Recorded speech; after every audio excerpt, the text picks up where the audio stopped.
So the second subcategory is music. The second one is music. I feel like with music, it's pretty obvious. It's not as it's not like it's similar to movies and TV shows, of course, but I feel like with music, a lot more people know what's going on with music. Like long time ago, right? It was kind of the same thing, but we had you had musicians that were at least honest enough to keep it real with you in terms of musicians selling their souls to the devil, you know, doing all of these weird things in order for them to have fame. It's always been there in history, to be fair, unlike movies and TV shows. But throughout the years, musicians have actually been honest enough to just keep it real with you. But music too, there was a time when it was kind of nonsensical as well to really think that a musician really sold out. Because most of the time, you know, with making music, producing music, getting it distributed to the public, it was seen as it was a hard working thing though. Like you actually had rappers that would hustle, on the streets, like rappers like 50 Cent. You got rappers like, Eminem. You got all of these West Coast, East Coast kind of rappers that were actually hustle. They literally came from nothing. It's not like Hollywood actors that, for them, even though they had to work hard, but the steps and the procedure to reach fame, to obtain fame, it was a lot easier. You can say it was a lot easier compared to, uh, artists, like musicians, because they actually had to hustle and some had to actually be lucky to meet the right producer.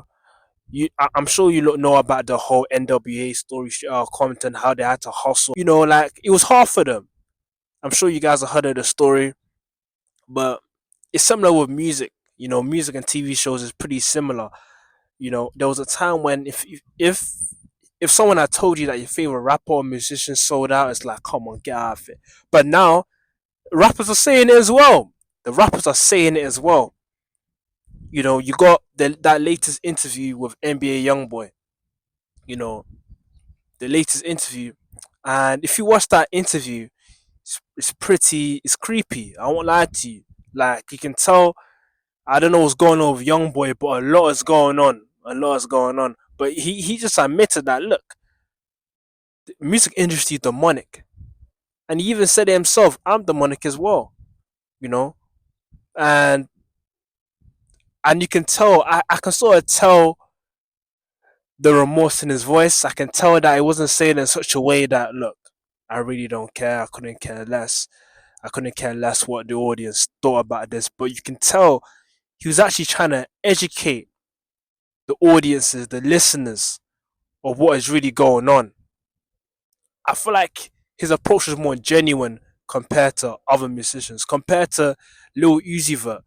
During his concert, he was like, "Look, you guys are on your way to hell, just like me. I'm gonna take you there." He was saying it like he couldn't care less. He couldn't care less if you're Christian, if you believe in God, you're going to hell with me. That's basically what he was saying. You're going with me. You know, and it just goes to show like there's there's no shame really, but at least with the NBA young boy, he was kind of like more genuine with what he was saying. But yeah, like you can tell with the music, it's taken a whole different turn. You know, drill music is becoming more popular throughout the years. Of course, you got your Lil Nas X's, you got your Doja Cats that at first normal looking people, but if you look at them now, completely different.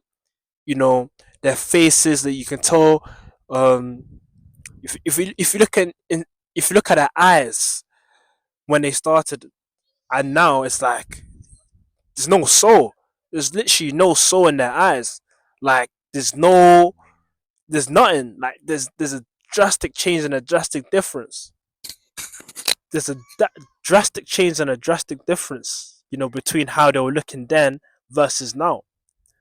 And you just have to ask yourself, why is that? Why is that? There's a drastic difference in the music that they were making then and now. At least when you got someone like Lil Nas X, you got All Time Road, very popular in 2019. compared to Call Me By Your Name. Completely different person. Appearance, music was different. At least Old Town Road was more of a jolly, feel good song. But Call Me By My Name was something else, man. Don't know what on earth he was trying to implement or what he's trying to do or what he's trying to say. And it's the same with Doja Cat. You know, at least when she started making music, it was, it was kind of jolly, it was goofy, whatever it was. But now it's like blatantly obvious. Like she don't care. They don't care at this point. They don't care at this point. These musicians do not care. At NBA YoungBoy literally just told you like it was nothing. And he's not the only one. He's not the only musician that has told you. He's not the only musician that is going on interviews and saying, "Look, I sold my soul. Music industry is demonic." He's not the only one. There's plenty of them. You got Ice Cube. Ice Cube said it as well. Ice Cube said that, look, the record labels, the people behind the music, tell them what to write and what not to write. They told them what is hot and what is not hot. NWA, the rap group, they were popular. We're talking early 90s, late 80s. He's literally giving you the history of the progression leading us to now. Because there was a time when hip hop was pretty innocent. If you look at the music history, hip hop didn't really have a negative impact on people. But it wasn't until you got the 90s, you got all of these rappers doing all the, saying all of these things, dressing in a particular way, rapping about certain things. What's really going on? And everything that I'm saying, you guys can go look it up for yourself. So the music as well, it's becoming more darker throughout the years. It's becoming way more darker. Just go on TikTok. And one thing I want to say as well, look at the lyrics. Look at the lyrics. The lyrics tell you everything about what the musician is saying and what they're thinking. Look at the lyrics. Read the lyrics of today's music. Try and compare it to music 20 years ago, music in the 90s, early 2000s, 80s, 70s. Try and compare the lyrics then till now. Big difference. There's a big difference. What's going on? There was a time when music was played, loudspeakers outside, people were enjoying themselves, having fun. But you try doing that now to today's music, people just want to fight each other. People just want to hate each other. And guess what music is playing in the background? Drill music, negative music, music about violence, explicit music. That's what's being played in the background of all the madness, of all the killings, the stabbings. In South London, where I'm from, guys are so brave. They're stabbing each other in daylight. Daylight stabbings. Like it's nothing. And guess what music is being played in the background? Drill music. The music is on another level nowadays. I can't even listen to it. I can't. Some of these songs, I can't listen to them. I don't want to listen to them. I feel attacked. I feel this sense of negativity. And throughout the years, at the point that I'm at now, I can't listen to it. They don't feel right. I really question, like, yo, did he really say that in his song? Did he actually admit that in his song? It goes to show it's becoming more darker. Music has become more darker. And of course, I will make a separate video about music very soon. But music becoming way more darker. So that was the music. Alright, so we got the last subcategory, which is social media. So social media is taking its own turn into something darker as well. When YouTube started, people were making vlog videos.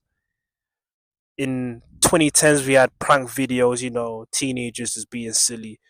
But now we have all types of rubbish going on nowadays, man. And you guys know it as well. You guys have TikTok, you guys have YouTube, you guys see it as well. What? So we got the internet sensation Lil Tay. I think that's her name, Lil Tay. She was a young girl flexing on social media. She faked her death, a couple years ago? Faked her death. It was actually in the headlines that she died, but she actually didn't die. She's 18 now, made $1 million in a couple hours. Showing it off on OF, made $1 million in a couple of hours. In a couple of hours. Like it's nothing.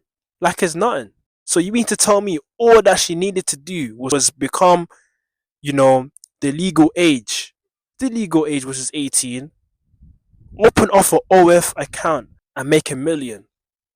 Make a million the moment she turned 18. Like, this is the norm now. This is actually the norm. This is perceived as normal. A million over that.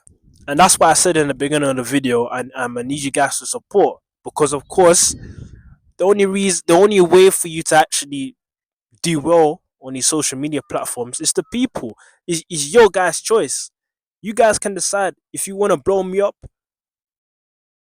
You know, it's up to you by hitting that subscribe button and liking the video. And it's the same situation with her. The people made her 1 million. The people did that. For what reason? To be an OF. So, you guys, whoever did it, you guys are proud, gladly to put $1 million in our pocket for OF. Are we that far gone? Are we that far gone? That's crazy. Whatever happened to just making, silly pranks? Water balloon fights. I mean, yeah, like, there's a limit. Of course, there's certain things that shouldn't be done, but whatever happened to those days of YouTube? Reaction videos. Whatever happened to that? Now,